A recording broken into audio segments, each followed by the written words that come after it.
Hello दोस्तों, welcome to money stocks. इस video के अंदर मल्टीपल स्टॉक्स के बारे में हम लोग बात करने वाले हैं। सबसे पहले हम लोग बात करेंगे ट्राइडेंट के बारे में। तो ट्राइडेंट का अगर आप दोस्तों पिछले ट्रेडिंग सेशन का अगर आप परफॉर्मेंस देखोगे तो 1.38% की गिरावट हमें ट्राइडेंट के अंदर निकल के आई है और 32.10 रुपीज़ की क्लोजिंग हमें ट्राइडेंट के अंदर हो चुकी है। तो ट्राइडेंट के लिए कल के दिन एक बहुत बड़ा इवेंट होने वाला है, कंपनी के अंदर बहुत बड़ा इवेंट है। तो किस रिगार्डिंग हमें इवेंट है आपको पता होगा, जैसे कि हर एक कंपनी के Q3 के रिजल्ट्स या फिर Q3 के नंबर्स हमें देखने को मिल रहे हैं, वैसे ही ट्राइडेंट के हमें कल के दिन Q3 के नंबर्स निकल के आने वाले हैं। तो किस तरह से कंपनी परफॉर्म कर सकती है, मैंने ट्राइडेंट का दोस्तों आपके साथ मंथली सेल्स नंबर्स का डेटा मैंने आपके साथ शेयर किया था। अगर आप मंथली सेल्स नंबर्स का अगर आप यह डेटा देखोगे तो हमें जो डेटा निकल के आया था मंथली सेल्स के अंदर हमें जंप निकल के आई थी, लेकिन अगर आप ईयर बेसिस अगर आप देखोगे तो उस डेटा के अंदर भी हमें करेक्शन निकल के आया था, सिर्फ हमें मंथली सेल्स के नंबर्स के अंदर जंप निकल के आई थी। तो यहाँ भी हम आ चुके हैं NSE का फिर वेबसाइट के ऊपर। यहाँ अगर आप देखोगे हम लोग बात करें ट्राइडेंट के बारे में, तो यहाँ वेबसाइट के ऊपर आने के बाद दोस्तों अगर आप यहाँ बोर्ड मीटिंग्स के अंदर देखोगे तो ट्राइडेंट का जो Q3 के नंबर्स आने वाले हैं आप यहाँ देख सकते हो। फाइनेंशियल रिजल्ट 30 जैन के दिन यानी कि कल के दिन हमें ट्राइडेंट के Q3 के नंबर्स आने वाले हैं। तो ज़रूर चैनल को सब्सक्राइब करके रख सकते हो ताकि जब भी मुझे ट्राइडेंट के Q3 के नंबर्स निकल के आएंगे मैं 100% आपके साथ शेयर कर दूंगा। लेकिन एक दोस्तों पॉइंट नोट करना, कोई भी हमें ट्राइडेंट के अंदर डिविडेंड का आपको बेनिफिट नहीं मिलने वाला। यहाँ क्लियर का आप यहाँ देख सकते हो, सिर्फ हमें कंपनी फाइनेंशियल रिजल्ट डिक्लेयर करने वाली है, रिजल्ट्स के बारे में दोस्तों पता चलने वाला है। तो ट्राइडेंट का अगर आप पिछले एक सालों का अगर आप परफॉर्मेंस देखोगे तो पिछले एक सालों में 49 to 50% की गिरावट हमें ट्राइडेंट के अंदर हो चुकी है। तो इतना ह्यूज अमाउंट ऑफ गिरावट किस रिगार्डिंग निकल के आया, क्या अपडेट्स निकल के आए थे, किस वजह से हमें दोस्तों गिरावट निकल के आई है। अगर कंपनी कल के दिन जो हमें ट्राइडेंट का Q3 के नंबर्स आने वाले हैं उस Q3 के नंबर्स के अंदर फिर अगर आपको फॉल नजर आया, रेवेन्यूज के अंदर फॉल आया या फिर हमें नेट प्रॉफिट्स के अंदर फॉल आया, तो और दोस्तों ट्राइडेंट के अंदर हमें गिरावट निकल के आ सकती है। लेकिन ट्राइडेंट के अंदर अगर नंबर्स के अंदर जंप आई, हर एक क्वार्टर के अंदर जंप आई या फिर इनके रेवेन्यूज के अंदर और नेट प्रॉफिट्स के अंदर भी दोस्तों अगर आपको जंप देखने को मिली ईयर बेसिस और क्वार्टर ऑन क्वार्टर बेसिस, तो हमें रिकवरी की एक उम्मीद हमें ट्राइडेंट के अंदर हो सकती है। तो अभी तक जो ट्राइडेंट के अंदर हमें 50% के जो गिरावट हुई उसके पीछे का मेन रीज़न है कि इनके ऑपरेटिंग प्रॉफिट्स के अंदर, इनके सेल्स के अंदर, इनके रेवेन्यूज़ के अंदर, इनके नेट प्रॉफिट्स के अंदर हमें लगातार गिरावट है।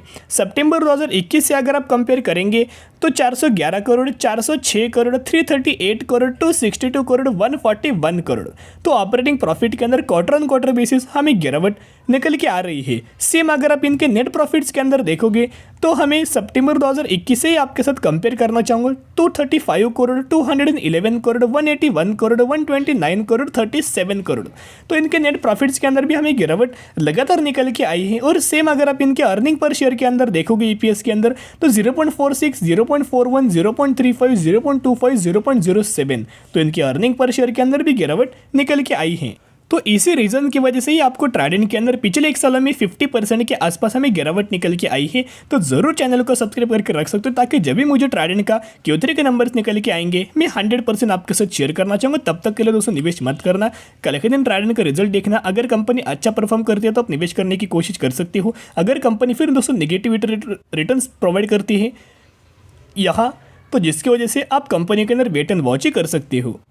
तो दोस्तों अभी हम लोग बात करेंगे एक कंपनी के अंदर आपको स्प्लिट का बेनिफिट मिलने वाला है। इसका जो फेस वैल्यू है 10 है, एग्जीक्यूशन के बाद 2 के अंदर कन्वर्ट हो जाएगा, यानी कि 1:5 रेशियो के ही अंदर आपको स्प्लिट का बेनिफिट मिलने वाला है। अगर आपके पास इस कंपनी के 1 शेयर होंगे तो 1 के बदले आपको 5 शेयर मिलेंगे, अगर 10 होंगे तो 10 के बदले 50 शेयर मिलेंगे, और अगर आपके पास 100 होंगे तो 100 के बदले आपको 500 शेयर मिलेंगे। और इसी रेशियो के अंदर, इसी कंपनी के अंदर आपको स्प्लिट का बेनिफिट मिलने वाला है, जिसके अगर आप एक्स डेट देखोगे 3 फेब इसकी हुई एक्स डेट, तो 2 फेब या फिर इससे पहले अगर आप बाइंग करेंगे तो ही आप एलिजिबल होंगे और तो ही आपको इस कंपनी के अंदर स्प्लिट रिगार्डिंग बेनिफिट मिल जाएगा।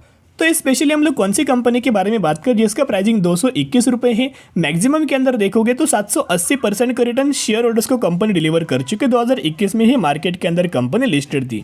जब से कंपनी लिस्टेड तब से अगर आप इस कंपनी का मार्केट कैप देखोगे 413 करोड़ का मार्केट कैप, यानी कि ये जो कंपनी है हम एक माइक्रो कैप कैटेगरी से बिलोंग करती है। और हम लोग बात करें सर्वोटेक पावर सिस्टम लिमिटेड के बारे में, तो सर्वोटेक पावर सिस्टम लिमिटेड की अगर बात की जाए तो इलेक्ट्रिक इक्विपमेंट्स कंपनी मैन्युफैक्चरिंग के ही अंदर हमें कंपनी का बिजनेस है और कैपिटल गुड सेक्टर से ही कंपनी बिलोंग कर रही है। तो अब इनके बिजनेस के बारे में देख सकते हो, it is engage in the manufacturing of LED, lightning solution, UPS system, inverters and batteries. तो इन सेगमेंट्स के अंदर कंपनी मैन्युफैक्चरिंग के अंदर कंपनी का बिजनेस है। सर्वोटेक पावर के अगर दिसंबर क्वार्टर के रिजल्ट देखोगे यानी कि Q3 के नंबर्स अगर आप देखोगे तो रेवेन्यूज़ के अंदर 101% की जंप, नेट इनकम के अंदर 263% की जंप और नेट प्रॉफिट मार्जिन्स के अंदर 80% की जंप निकल के आई है। यानी कि कंपनी ने जो अपना Q3 के नंबर्स जो प्रेजेंट किया है बहुत ही शानदार तरीके से निकल के आ चुका है।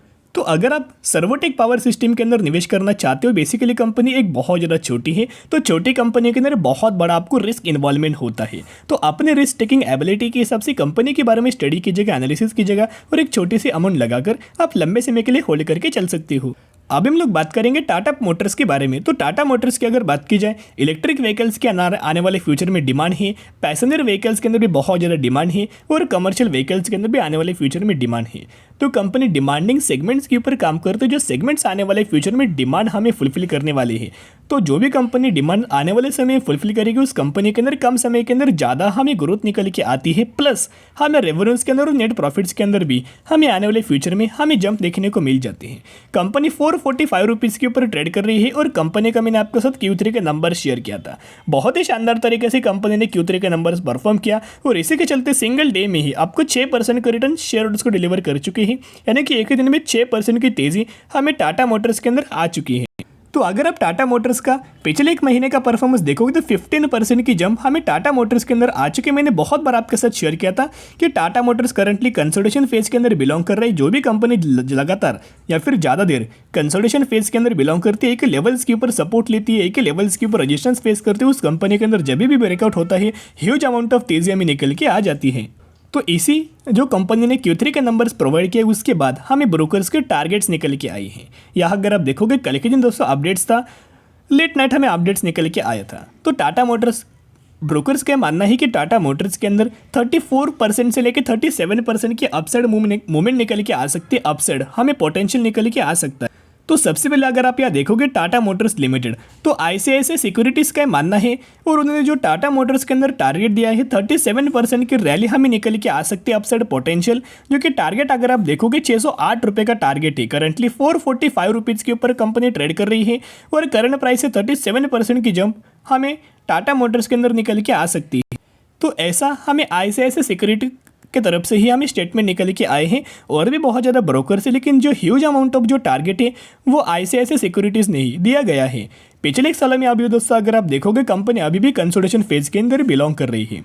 इसका जो हमें सपोर्ट दोस्तों लेवल निकल के आ रहा है जो कि 390 का रुपये का सपोर्ट है। कंपनी ने 1 2 3 4 यानी कि देखिएगा 1 2 3 4 बार कंपनी ने 390 रुपये के आसपास सपोर्ट लिया और एक बार 400 रुपये के आसपास कंपनी ने सपोर्ट लिया था। अब रेजिस्टेंस लेवल कौन सा है? 500 रुपये का रेजिस्टेंस लेवल थे।